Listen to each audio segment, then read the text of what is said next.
Hey there everybody, Eric from Outer Limitless coming at you today with another video. Now in today's video I'm here at Bushcraft Wonderland enjoying this beautiful day.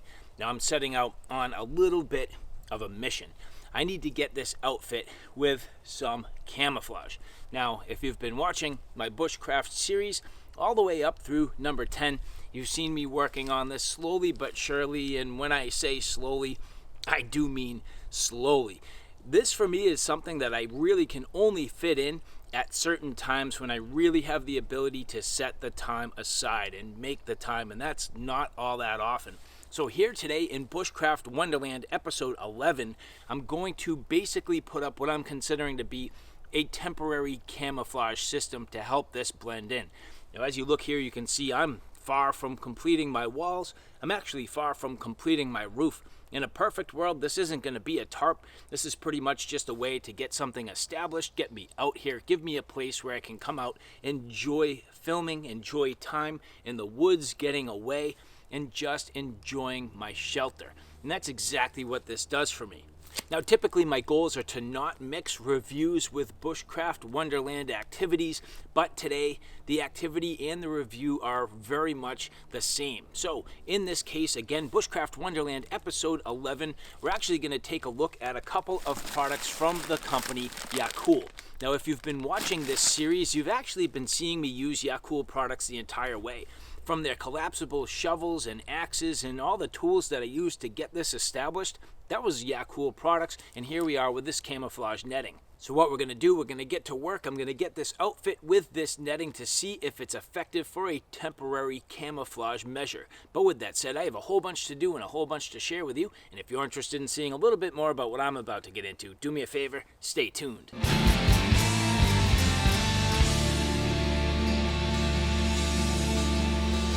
Before we get too far, I would like to say thank you very much to the people at Yeacool for providing these products for review. And so again, Bushcraft Wonderland episode 11. It's awesome to be here. Thank you for joining. The first thing I need to do, I have all of the debris up on the roof. I got to get all that debris off. I got to cut some of the ties on the tarp, get it re-cinched and sort of reworked and back into place. It was a long winter. This place got pounded on through just real tough conditions. Blizzards and ice storms and windstorms and all that. So it's time to sort of step back for a minute, get this re-established, and then we're going to get into the netting. Now the netting, two different sort of types here. Yeacool does have multiple types of netting depending on what you're trying to do. Now I'm going to premise this entire thing by saying I really don't want to be out here bringing trash.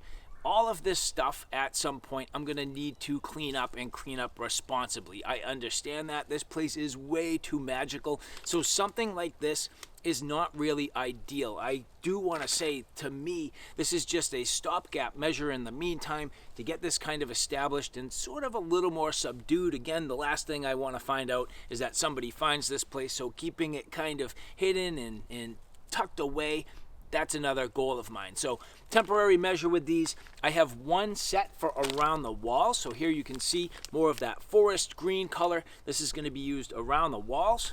And then here, this is brown. This looks like leaf litter. So this is going to go on the roof. If you think about it, maybe planes or anything that's flying by, having this look more like leaf litter is going to work out very well.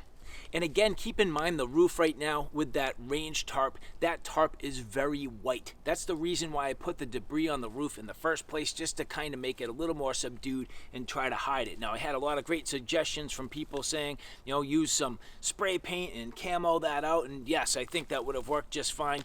But at this point, getting out here, trying some other products, that's another big part of Bushcraft Wonderland, just getting out here and trying different gear. That's the case with this Yeacool netting.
Well, I remember when this looked like this in the past. It's back, but I need to get this covered. So first thing I'm going to do is address the mesh up on that roof section. So here you can see X002JJYT9J.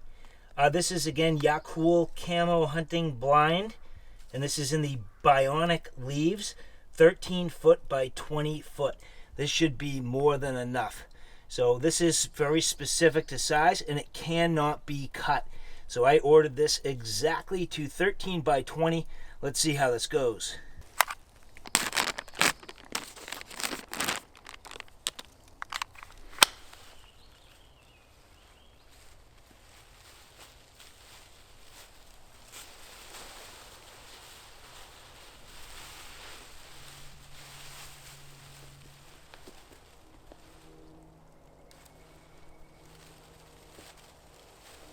So the first problem I'm running into is this range tarp is a 12 by 20 tarp. I already knew that.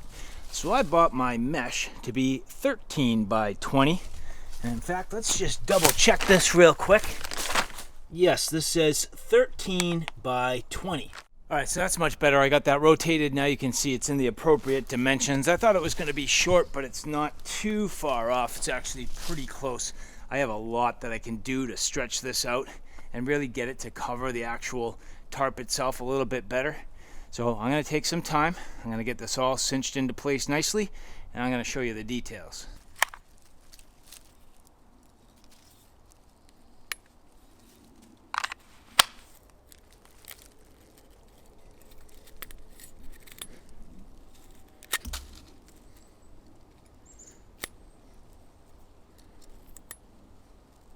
So at this point, the roof is done. That took a little bit longer than I had anticipated, but what I did was essentially tie it off to all of the grommets around the entire tarp. So that way it's kind of integral with the tarp, and that should work out pretty well.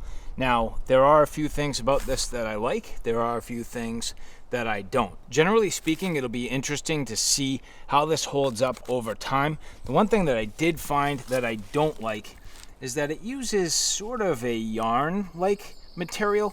To me, the yarn is definitely going to shred. It's not going to be nearly as durable as more of like a heavy synthetic. Like, I would love to see this being a nice, durable, almost bank line. I mean, all the, tie-offs that I use around here are really strong, and, they're intentionally made to last. Something like this, I really would like to see it last. Now, I think the actual vinyl itself should be okay as long as it doesn't have anything substantial landing on it. If it just has, general like pine needles and leaf debris, I think that's going to be just fine. And on the inside, you can see actually a little easier from the underside. This does consist of a mesh structure. So the actual sort of webbing here that you can see is maybe, 4x4 or, a little bit bigger than that. And you can see it pretty much makes a grid that the entire netting is actually connected to. So at this point, I have the entire thing stretched out. It was literally perfect. So this is 13 by 20. That worked out extremely well. And now it gives me some additional coverage on my shelter.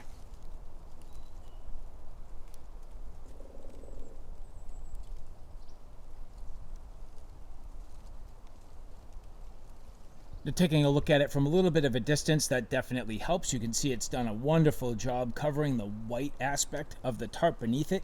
I think this is definitely going to work very well. So this is what it looks like from sort of the ground level.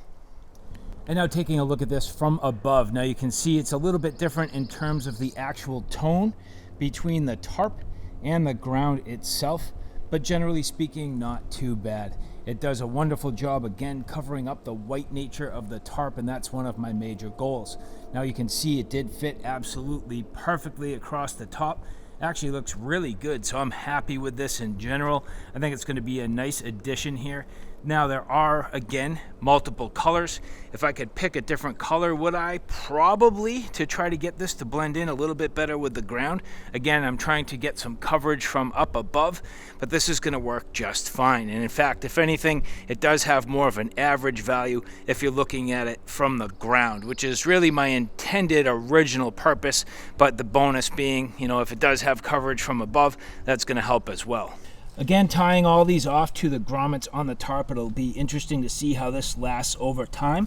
I'm curious about how this will really degrade, or if there's any sort of UV degradation or anything like that. So we'll kind of see.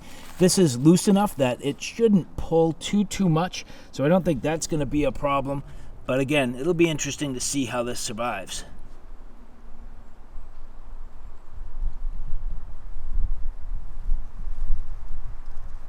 As you take a close look at this pattern, you can see it's actually made up of almost like a real tree style camo pattern, and then broken into bits. So that is where it's going to get some of its effectiveness. You'll see there are areas that look like bark, other areas that look like leaves, other areas that look like dead leaves. So a number of different colors in here to help break up the pattern. And so as I mentioned, this did take a little bit longer than I had originally anticipated. This is going to become a two-part series. So part one here, you can see getting the roof done. Part two, that's going to be the walls. So again, this is Bushcraft Wonderland episode 11. I'm going to call this 11A. 11B to come. It's going to need to be another day. So this is the first time I've kind of broken up one of the episodes, but definitely cool. So as you can see here, looking really good, and this should provide some additional sort of shade for me, which I think will be nice. It's definitely going to be a place that in the heat of the summer I need to keep the temperature down a little bit, so that's going to work out pretty well. So for the next time, episode 11 part B, we're going to get into the walls. And so again, I'd like to say thank you very much to the people at Yeacool for providing these products for review. And for the rest of you, again, this is the end of Bushcraft Wonderland episode 11A. Coming back in the future for 11B, we'll take care of the walls, but in the meantime, do me a favor, if you like this content, check out my Outer Limitless 2 channel, which is more on the tactical and firearm side of things. At this point, that channel is growing quickly. I have a bunch of content up there, so if you like what you see here on Outer Limitless, do me a favor and check me out on Outer Limitless 2. So alright guys, thanks for stopping by. I hope you like what you saw. I hope you found it a little bit informative. If you like what you saw, please like, share, and subscribe. And as always, thanks for stopping by. Take care now. I'll see you soon.